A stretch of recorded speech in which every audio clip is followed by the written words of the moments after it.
오늘 말씀 보도록 하겠습니다. 창세기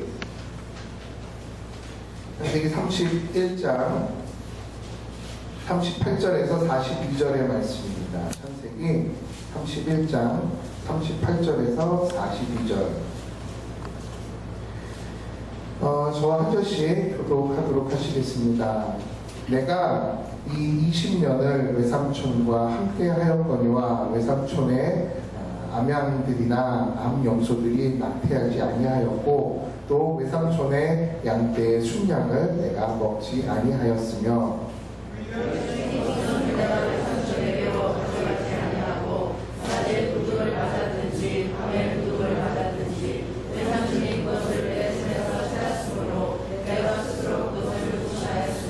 내가 이와 같이 낮에는 더위와 밤에는 추위를 무릅쓰고 눈붙일 겨를도 없이 지냈나이다.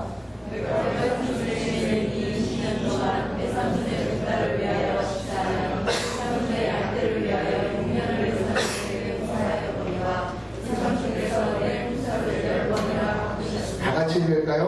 우리 아버지의 하나님 아브라함의 하나님 곧 이삭이 경외하느니가 나와 함께 계시지 아니하셨더라면 외삼촌께서 이제 나를 빈손으로 돌려 보내셨으리다마는 하나님이 내 고난과 내 손의 수고를 보시고 어젯밤에 외삼촌을 책망하셨나이다. 아멘.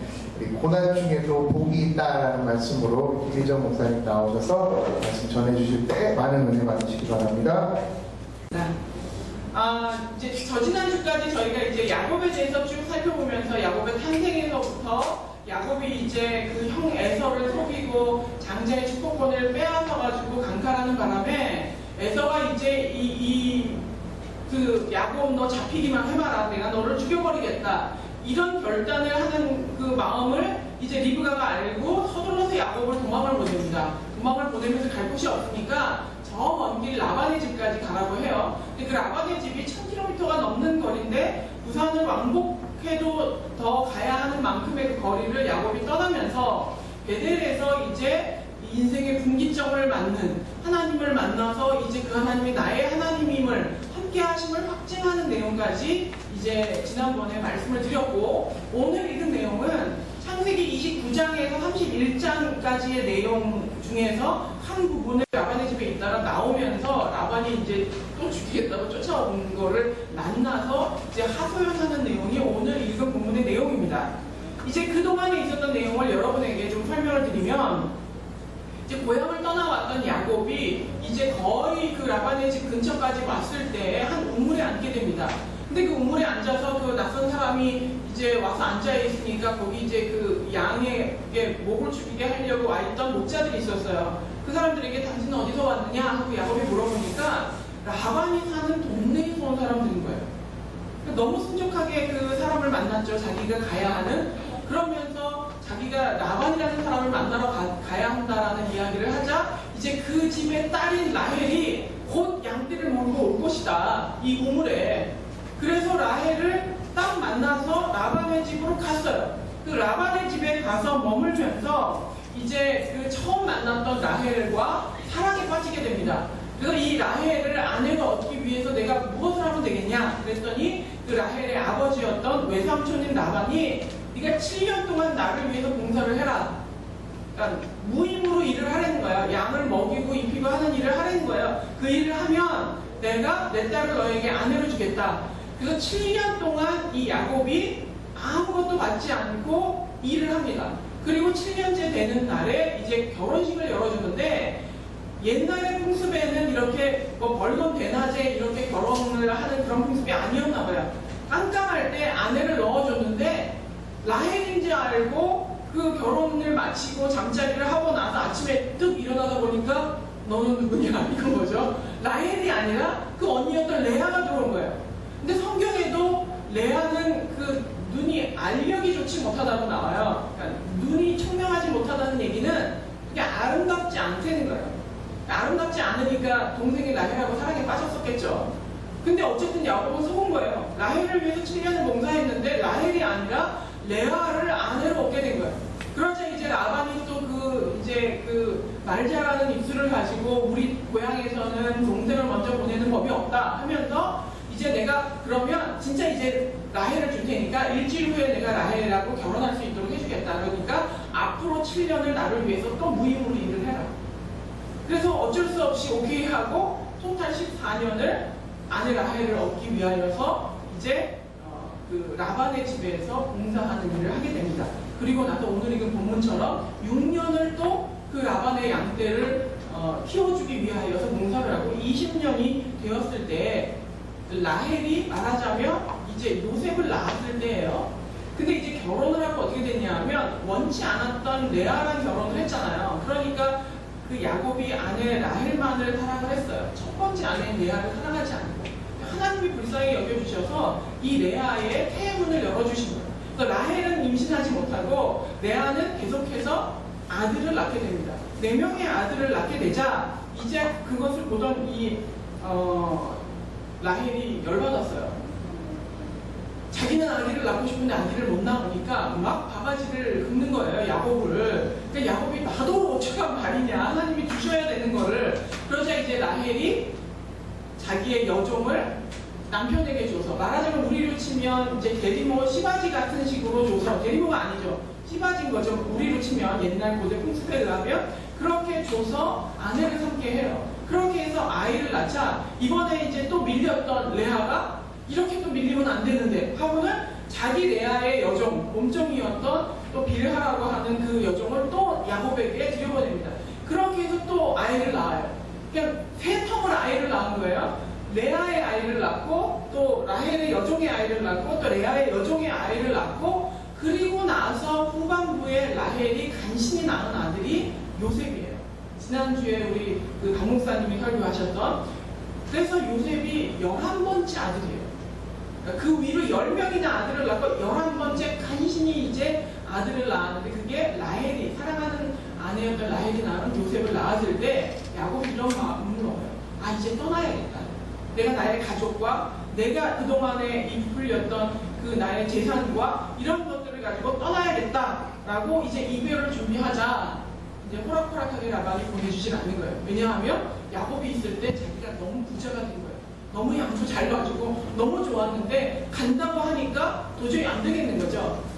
그러니까 이제 야곱은 나의 몫을 나누자, 나눠달라 이렇게 하니까 라반이 이제 그 몫을 나눠서 좀 머물렀다가 가라. 이렇게 돼서 이제 야곱이 선택을 한 게, 라반이 어떤 인간인지 야곱은 너무 잘 알았어요. 여러분은 양 중에 얼룩양을 본 적 있으세요? 제 기억에 본 적이 없어요. 염소 중에도 흑염소, 백염소는 있지만 얼룩염소 보신 적 있어요? 물론 뭐 중동지방에는 있을 수도 있겠지만 많지는 않죠. 어쨌든 야곱이 제안한 것은, 내가 이렇게 열악한 것을 제안하지 않는 한 라반이 그것을 받아들일 거라고 생각 안 했기 때문에 아롱진 것, 그게 양이든 염소든 얼룩진 것만 내가 갖겠다, 당분간. 그러면 내가 나갈 때 얼룩진 것을 가져갈 수 있게 해달라 그랬더니 라반이 미소를 지으면서 그래라, 어차피 얼룩진 거 많지 않으니까. 그렇게 해서 시간을 지냈는데, 야곱이 이제 그 양들이 수태할 때 그 아롱다롱한 그 잎사귀를 갖다 놓고 해서 임신해서 아기를 낳으니까 다 아롱이게 나오는 거예요. 근데 사실 그게 그 나무 때문이었다고 저는 보진 않아요. 하나님이 복을 주신 거죠. 야곱을 축복을 주셔서 낳는 족족이 전박이가 나오는 거예요. 그렇게 해서 야곱이 이제 양이 많아지자 이제 더 이상 라반은 야곱을 놔주지 않으니까 도망을 가요. 이제 막 짐 싸가지고 그 아내와 자식들과 자기의 목축을 데리고 도망을 가자 그 소식을 알게 된 라반과 누구예요? 그 아들들이, 라반의 아들들이 죽이려고 야곱을 쫓아옵니다. 도망자다 이거죠. 자기네 재산을 가지고 가. 근데 하나님이 그 라반의 꿈에 나타나요. 그래서 야곱을 더 이상 쫓지 말아라 라고 경고를 하시죠. 그 경고 때문에 이제 라반이 다 쫓아가지고 야곱을 만났을 때 범한 일이 벌어질 뻔 했음에도 불구하고 라반이 그 경고를 기억하고 있어서 그냥 순종하게 보내주고, 거기다가 기념석을 세우고, 이제 이 기념석이 너와 내가 싸우지 않는 휴전선이다, 여기 넘어오지 말고 나도 넘어가지 않고 이렇게 살자 라고 해가지고 보내주는 장면이 바로 오늘 본문의 내용입니다. 오늘 이러한 내용을 보면 사실 야곱이 어렵게 라반네 집에 가가지고 그 전에 살았던 야곱의 모습은 어땠어요? 정말 둘째 아들, 막내 아들로 비움을 독차지하면서 편하게 축복을 받고 살았던 그런 모습이었음에도 불구하고 이제 야곱의 모습에서는 그것을 찾아볼 수가 없어요. 종과 같은 신분으로, 노예와 같은 신분으로 20년이라고 하는 시간을 보내요. 20년이라는 시간을 보내면서 그가 받은 대가는 뭐죠? 속여서 받았던 대가들 밖에는 없어요. 그리고 오늘 읽었던 그 본문을 보면 뭐라고 되어 있냐면 외삼촌께서 나의 품삯을 10번이나 바꿨다는 거예요. 약속을 하고 계속 바꾼 거예요. 그러니까 계속 속임을 당하는 입장에서, 약자의 입장에서 그렇게 살았던 게 야곱의 20년이었어요. 자신이 살아왔던 인생 중에 너무 긴 시간을 이제 속임을 당하면서, 그러면서도 어쩔 수 없는 그런 처지에서 살았다는 겁니다. 오늘 41절에 보면 뭐라고 되어 있냐면 야곱이 하도 속이 상하니까 이렇게 얘기해요. 내가 외삼촌의 집에 있는 이 20년 동안 외삼촌의 두 딸을 위하여 14년, 외삼촌의 양떼를 위하여 6년, 외삼촌에게 그렇게 봉사하였고 외삼촌께서 내 품삯을 10번이나 바꿨나이다. 그럼에도 불구하고 야곱이 저항하지 않았다는 거예요. 우리 지난 시간에 들었던 말씀을 기억해 본다면 이미 베델이라고 하는 인생의 기점을 야곱은 지나갔어요. 근데 우리 마음에 우리의 인생을 한번 돌아보세요. 내가 하나님을 알지 못하고 이렇게 지나갔다가 어느 순간에 극적으로 하나님을 만나는 포인트가 있어요. 정말 전율할 만큼 하나님 살아계시구나. 또 어떤 분들은 진정한 회개를 하면서 하나님 앞에 돌이키는 기점이 있어요. 그러면 우리는 마음에 어떤 생각을 갖죠? 안도해요. 내가 이제 하나님을 만났으니까 하나님이 내 인생을 잘 풀어주실 거예요. 이제는 뭔가 일이 잘 될 거예요. 이런 마음을 갖죠, 누구나. 예전에는 하나님을 몰랐으니까 이렇게 헤맸다고 치고 이제는 하나님을 만났으니까 앞으로는 일이 잘 풀릴 거야. 그런데 실제로 어떠세요?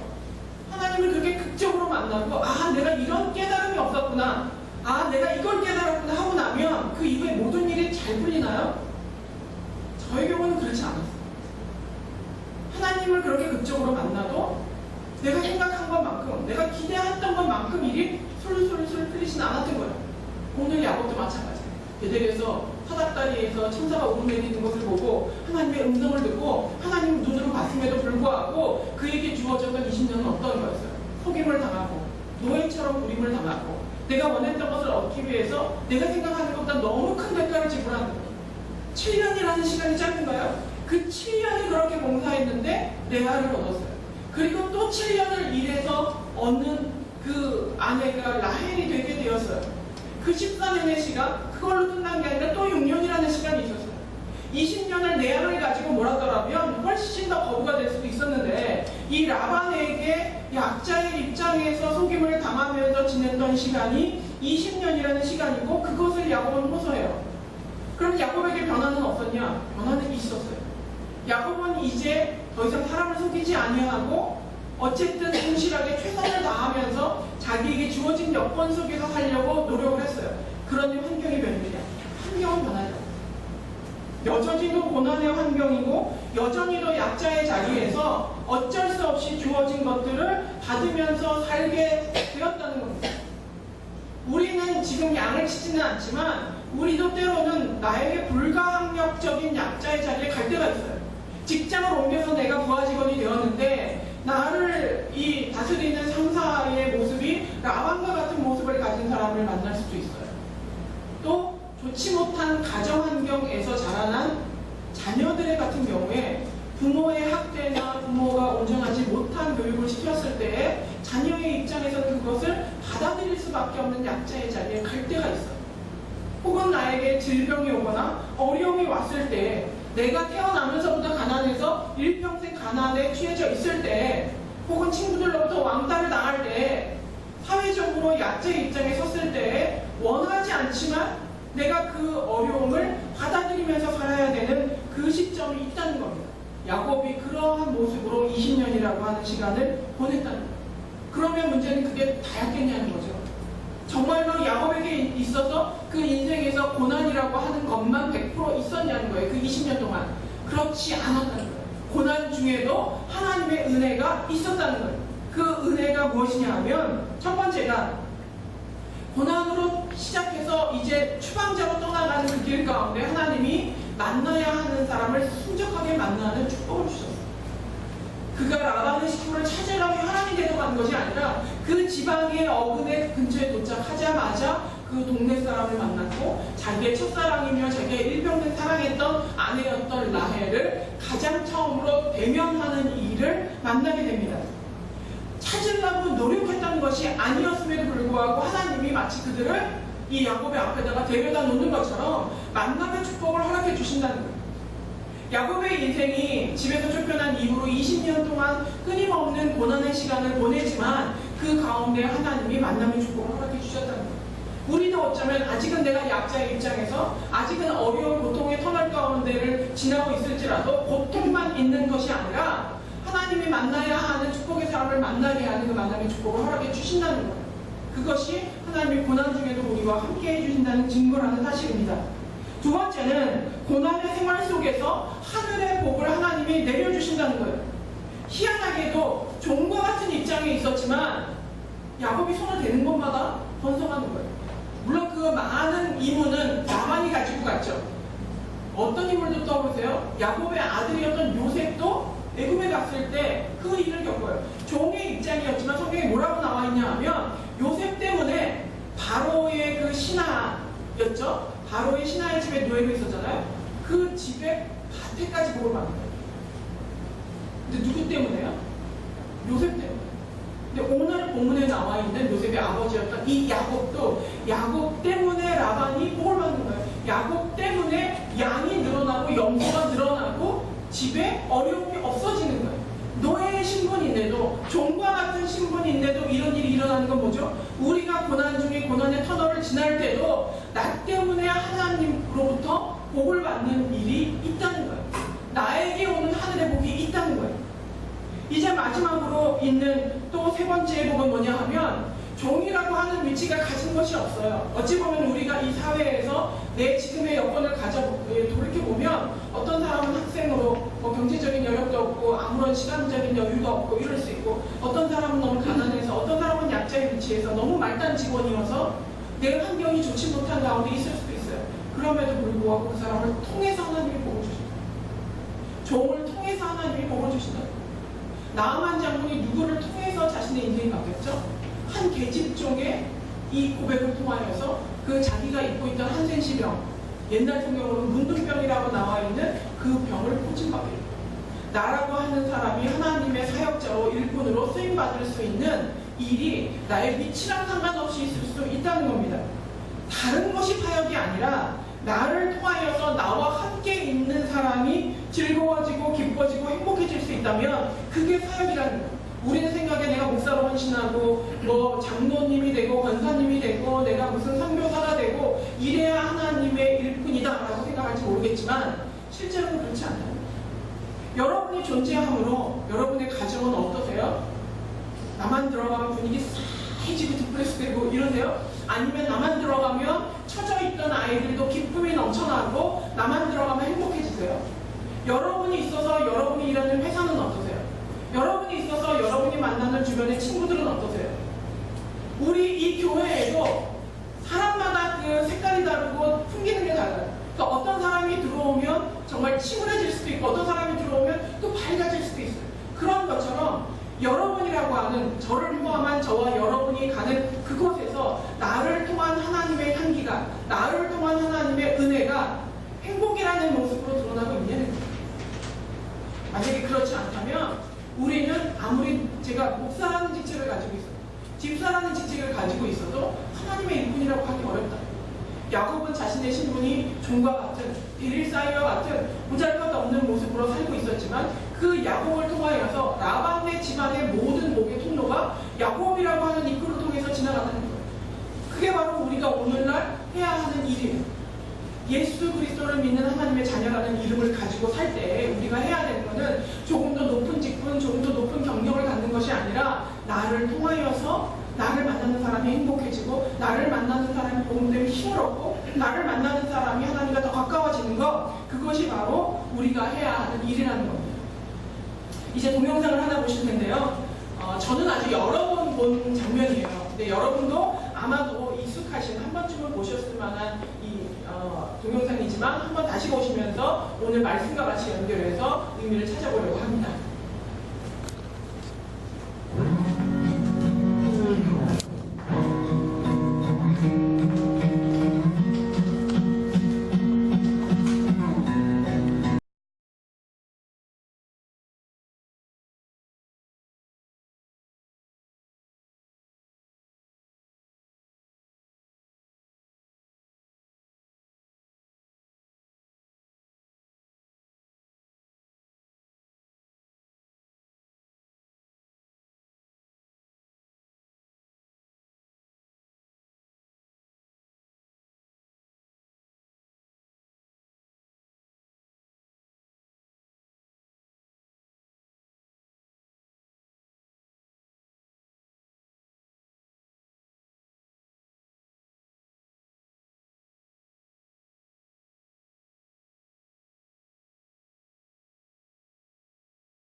만난 영상인데 저는 이 동영상에서 두 가지를 여러분과 함께 오늘 말씀과 연결해서 나누기를 원합니다.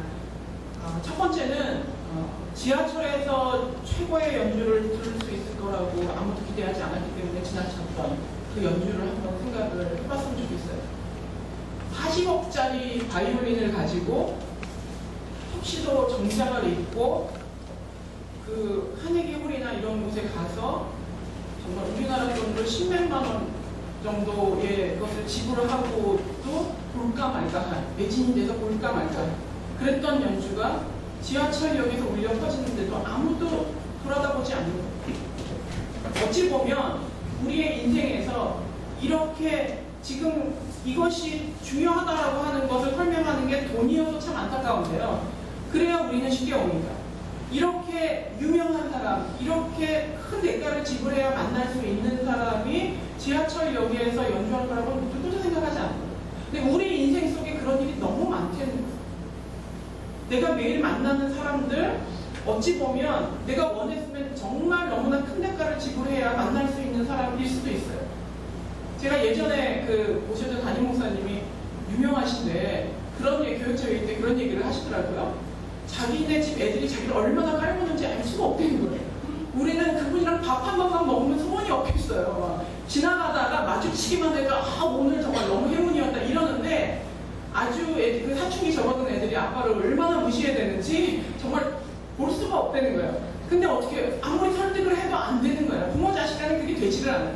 근데 이제 이분이 한 번은 여름에 이제 집회 겸 해가지고 가족들하고 미국에 가신 거예요. 미국에 갔는데 이제 엄마랑 그 아이들이 이제 슈퍼마켓에 장을 보러 간 거죠. 마켓에 장을 보러 이제 카드를 들고 이렇게 줄을 서서 있으면서 바로 앞에 있는 아주머니가 와 그분이 미국에 오셨대 막 이러면서 그 아빠의 이름을 얘기하면서 어떤 목사님이 미국에 오셨대 어디서 하실까 그거 알아봐야 되는데 신문에도 났겠는데 이러면서 얘기 나누는 걸 그 딸이 들은 거예요. 그러면서 엄마한테 와가지고 엄마 우리 아빠가 이렇게 유명한 사람이었어. 그리고 나서 태도가 달라졌다는 거예요. 그 다른 사람들은 그분이 한번 자신의 인생에 대해서 조언해 주기를 그렇게 기다리고 줄을 서가지고 상담을 하고 그 5분 만난 것만으로 눈물을 흘리면서 감사하면서 돌아가는데 밥상머리에 앉아서 앉을 때마다 너는 이렇게 하면 안 된다 이렇게 해라 하면 아빠 지겨워 제발 이제는 그만 나한테 그만해라고 정말 너무나 식상할 만큼 아빠를 무시하고 했던 아이가 그 길에서 만난 그 넓은 미국 땅에서 그런 사람을 어떻게 만나겠어요? 그는 그만큼 유명하다는 거예요. 그 얘기를 듣고 나서 그 생각이 완전히 바뀐 거예요.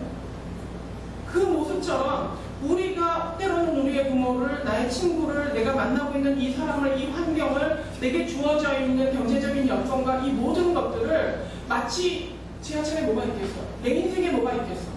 이런 마음으로 정말 그 위대한 사람을 놓치고 지나가는 그 점들이 너무 많이 있다는 거예요. 혹시 여러분 마음 가운데 나는 그렇게 행복하지 않아 라고 생각하는 분 계세요? 나는 그렇게 복을 받고 있지 않아 라고 생각하는 분 계십니까? 그렇지 않다는 거예요. 그 수많은 수백 명, 수천 명의 사람이 지하철을 지나다닐 때 단 6명만 감사하는 마음으로 들었기 때문에 그 명연주를 들을 수 있었다는 거예요. 어찌 보면 우리 마음 가운데 감사하는 마음이 없기 때문에 내 일상에 널려있는 하나님의 그 놀라운 축복을 놓친다는 거죠. 저는 이거에 있어서 가장 대표적인 게 복음이라고 생각해요. 지금 기독교가 얼마나 욕을 먹고 있으며 지금 예수라는 이름이 얼마나 정말 진흙탕에 뒹굴고 있어요.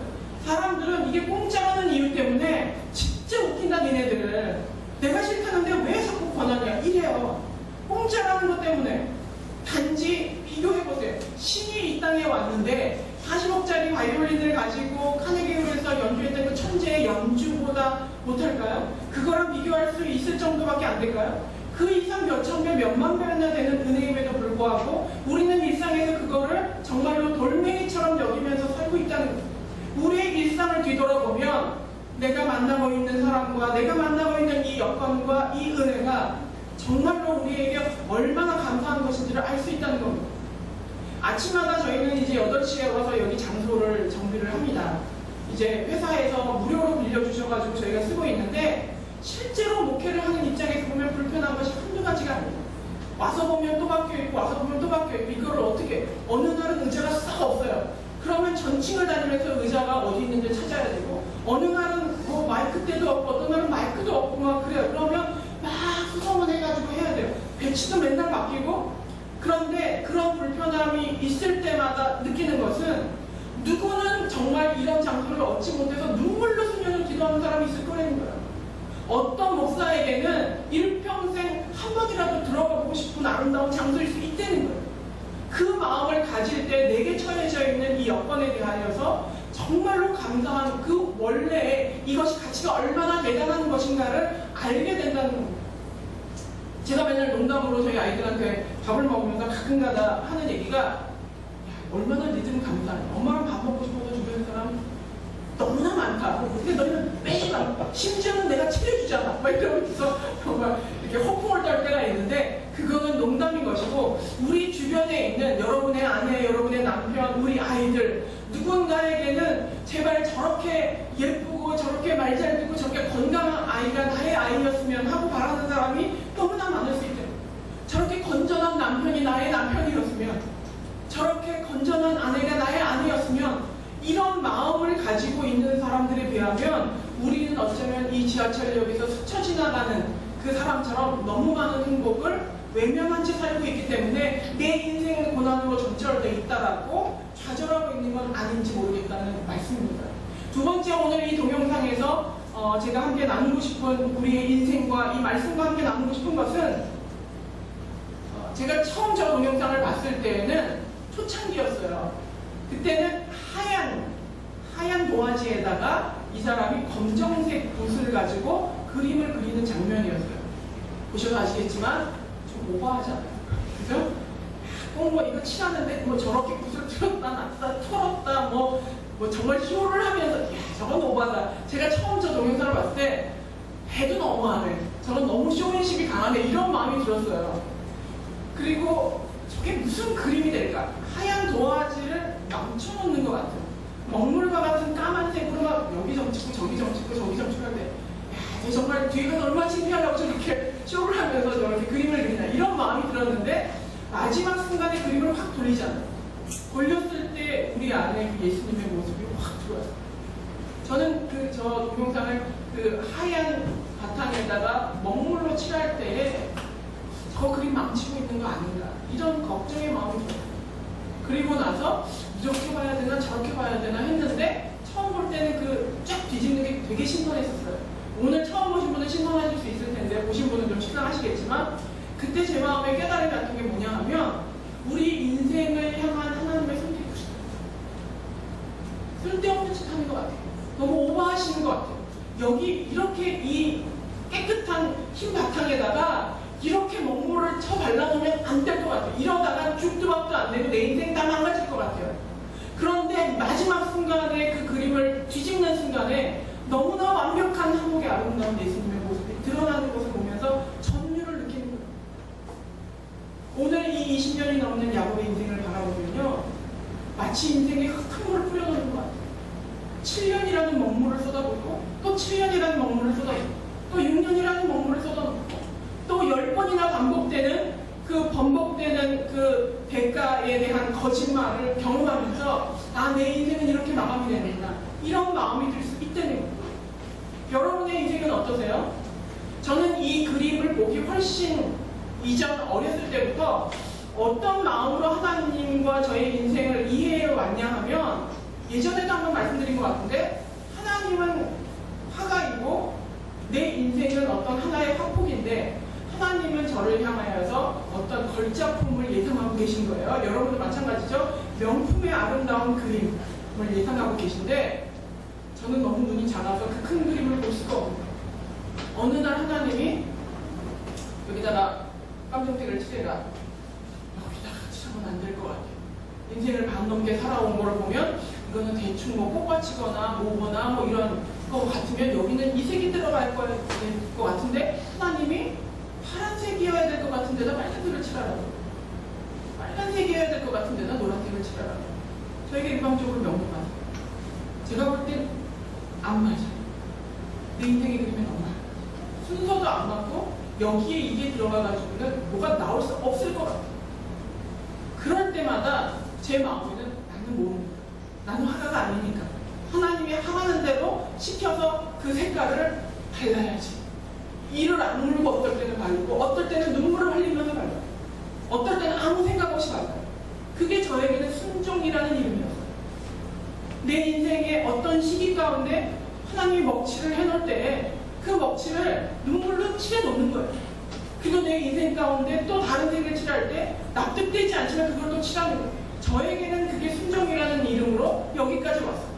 근데 오늘 이 영상을 보면서 유사점을 발견하는 것은 여러분의 인생 가운데 이맘쯤 되면 검정색 그만 칠해도 돼요. 내 인생의 고난이 그만 사라져도 되는데 이맘쯤 됐으면 뭔가 형상이 나와야 되는데 그런 마음으로 안타깝게 내 인생을 바라볼 때 마지막 순간에 하나님이 이 그림을 완전히 뒤집어 놓으시면 그제서야 우리의 눈이 열리죠. 그제서야 내 인생의 그림을 해석할 수 있는 능력이 생깁니다. 야곱도 지금은 자신의 인생을 해석할 능력이 없어요. 그냥 주어지는 대로 당하면서 사는 것이 야곱의 인생이에요. 그러나 시간이 지나다 보면 하나님이 야곱을 통하여서 무슨 일을 하셨는지가 해석이 되는 것처럼 여러분의 인생 가운데도 그런 일들이 있을 거라고 생각이 듭니다. 이제 저희 교회 안에 많은 젊은이들이 또다시 이제 부모를 떠나서 유학의 길에 다시 돌아가야 되고 또 어떤 형제는 군대에 가야 되고 또 어떤 사람은 새로운 또 일자리와 이런 것을 찾기 위하여서 고민하는 시간을 보내요. 나이가 많다고 고민이 없나요? 저희는 또 마찬가지예요. 또 다른 고민의 시간에 들어갈 때마다 이건 아닌데 이건 아닌데 하나님은 왜 여전히도 나에게 먹물과 같은 검은색으로 이 점을 찍으라고 할까? 그때 지금은 해석되지 못하지만 어느 순간 하나님이 그 그림을 완전히 뒤집어 놓으셨을 때 완벽한 하나의 명품으로 걸작품으로 나의 인생의 그림이 완성될 거라는 것을 여러분이 믿으시기 바랍니다. 지금은 아직은 인생의 파편이에요. 지금은 우리에게 볼 능력이 아무리 옆으로 놓고 이렇게 보고 성경을 통해서 보고 돋보기를 보고 아무리 봐도 지금은 내 인생에 그리는 하나님의 그 그림을 해석할 능력을 가지고 있지 않아요. 어느 순간에 하나님의 그림을 뒤집는 날 해석이 될 텐데 그러면 지금 우리가 무엇을 해야 완벽한 그림을 그릴 수 있죠? 하나님이 갖다 놓는 곳, 하나님이 열어놓는 그 환경 속에서 내가 최선을 다해서 그 일을 감당할 때에 그때야 하나님이 나중에 그림을 뒤집었을 때 삐뚤어 가지 않고 제대로 된 색깔이 입혀져 있는 걸작품을 만들 수 있다는 겁니다. 결론을 말씀드리겠습니다. 야곱에게는 선택의 여지 없이 고난이 왔어요. 우리의 대부분은 선택의 여지 없이 들어가요. 군대에 입대하는 것처럼 내가 예상하지 못한 직장에 내가 부하직원으로 들어가는 것처럼 내가 어떤 한 가정의 아내로 한 가정의 남편으로 들어가는 것처럼 내가 예상할 수 없는 환경 속에 우리가 그냥 들어가게 됩니다. 그 일들이 맞아지기도 해요. 어떤 사람에게는 상실의 아픔을 가져오기도 하고 내가 의도해서는 예측할 수 없는 것들이 우리에게 다가옵니다.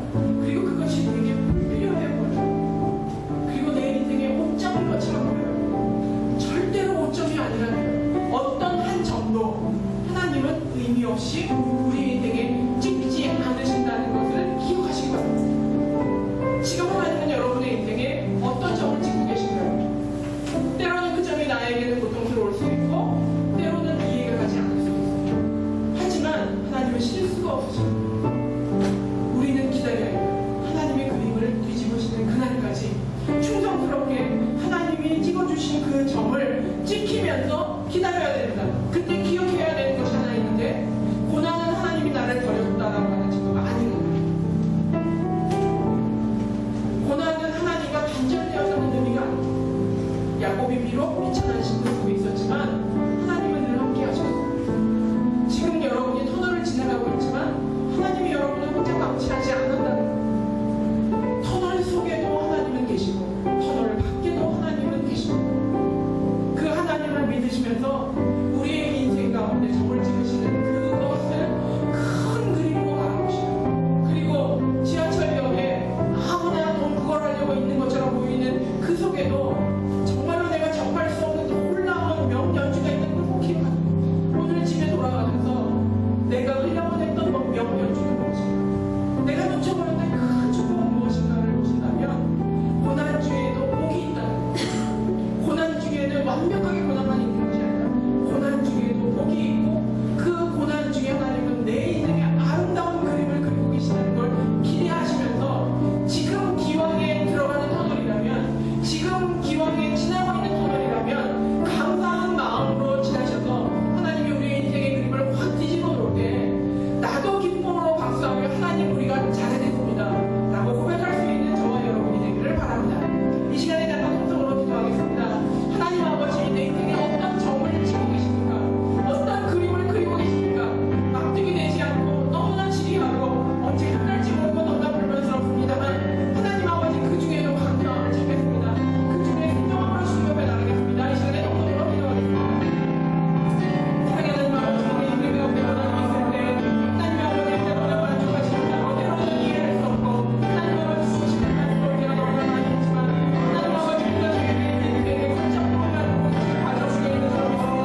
시간을 지나면서 어떻게 터널을 지나지 않을 수가 있겠습니까?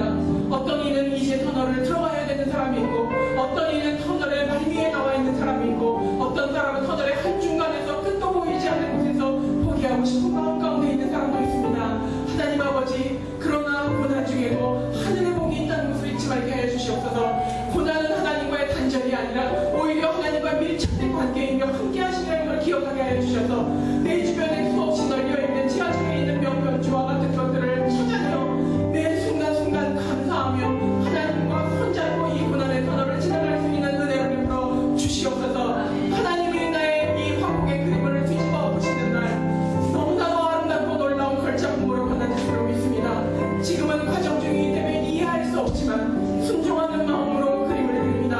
하나님께서 찍으시는 그 검은 점을 인정하고 받아들입니다. 아버지, 내가 잘했죠 하나님.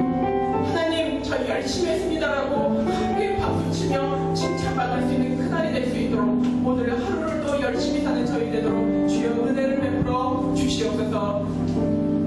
이제는 그의 머리 되신 예수 그리스도의 은혜와 하나님 아버지의 무한하신 사랑과 성령님의 감동 감화 교통하심이 이제 나의 인생의 점을 찍으시는 그 하나님의 점을 인정하고 순종하며 매 순간 널려있는 것 같아서 박대하였던 수많은 축복들을 다시 찾아내어 고난 중에도 함께 하시는 하나님과 손을 꼭 붙잡고 승리하기로 작정하는 강남 우리교회 성도들의 머리 위에 이제부터 영원토록 함께 하시기를 축원하옵나이다. 아멘.